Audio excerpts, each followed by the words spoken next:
मनाली में एक बहुत बड़ा गांव था। उस गांव में टूनी चिड़िया अपने पति कालू कौवे के साथ रहती थी। कालू कौवा एक होटल में खाना बनाने का काम करता था। एक दिन जब वो सोकर उठा तो जोर जोर से चिल्लाने लगा, टूनी, अरे ओ टूनी, ये देख मुझे क्या हो गया, मेरे तो पैर ही काम नहीं कर रहे हैं। कालू कौवे की चिल्लाने की आवाज सुनकर टूनी चिड़िया वहाँ आती है। क्या हुआ जी, सुबह सुबह शोर क्यों मचाने लगी? मुझे बहुत काम करने हैं, जल्दी बोलो क्या बात है? टूनी ये देख, मेरे पैरों ने काम करना बंद कर दिया है। ऐसा कैसे हो सकता है? रात में तो सब कुछ ठीक ही था।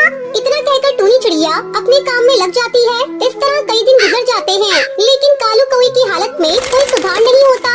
सुनो जी, घर का सारा राशन खत्म हो गया है और तुम भी बिस्तर पर पड़े हो। मैं सोच रही हूँ मैं तुम्हारी जगह होटल में जाकर काम करूँ। इससे घर में 2 पैसे भी आएंगे, बच्चों का पेट भी भरेगा और तुम्हारी दवाइयाँ भी आएंगी। टूनी चिड़िया कालू कौवे के होटल में जाती है। जब होटल का मालिक टूनी चिड़िया को देखता है तो उसे डांटने लगता है। क्यों री, तेरा पति कहाँ है? ज्यादा काम है उसे, देखता हूँ कौन उसे काम देता है। मालिक ऐसी कोई बात नहीं, मेरे पति के पैरों ने काम करना बंद कर दिया है, इसलिए उनकी जगह मैं काम करने आई हूँ। टूनी चिड़िया होटल में काम करने लगती है। एक दिन जब टूनी चिड़िया होटल में भोजन बना रही थी, तभी वो देखती है कि होटल के कुछ स्टाफ एक पक्षी को पीट रहे हैं। अरे काकी, होटल के स्टाफ मिलकर इस पक्षी को क्यों पीट रहे हैं? तुझे नहीं पता, यहाँ तो अक्सर ऐसा ही होता है। जब कोई गरीब पक्षी पैसा नहीं दे पाता तो ये स्टाफ मिलकर उसे पीटते हैं। ये तो बहुत गलत बात है। इतने बड़े होटल में अगर कोई पक्षी खाना खा लेगा और पैसे नहीं देगा तो उसे पीटेंगे।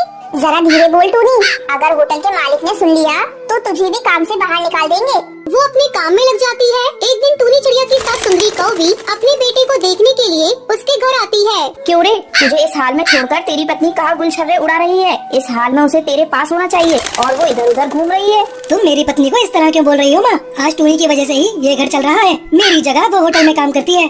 तुझे तो पता है हमारे घर की बहुएं बाहर जाकर काम नहीं करती, फिर तूने कैसे उसे बाहर जाकर काम करने की इजाजत दे दी? आने दे, आज मैं उससे बात करती हूँ। फिर टूनी चिड़िया घर आती है, तभी उसकी सास उस पर चिल्लाने लगती है। बहू, अगर तुझे बाहर काम ही करना था तो पहले मुझसे तो पूछ लिया होता, मैं तुझे सलाह दे देती कि तुझे क्या करना है। दूसरे की गुलामी करने से अच्छा है तू अपना कोई काम धंधा शुरू कर दे, इससे तेरा घर परिवार अच्छे से चलता रहेगा।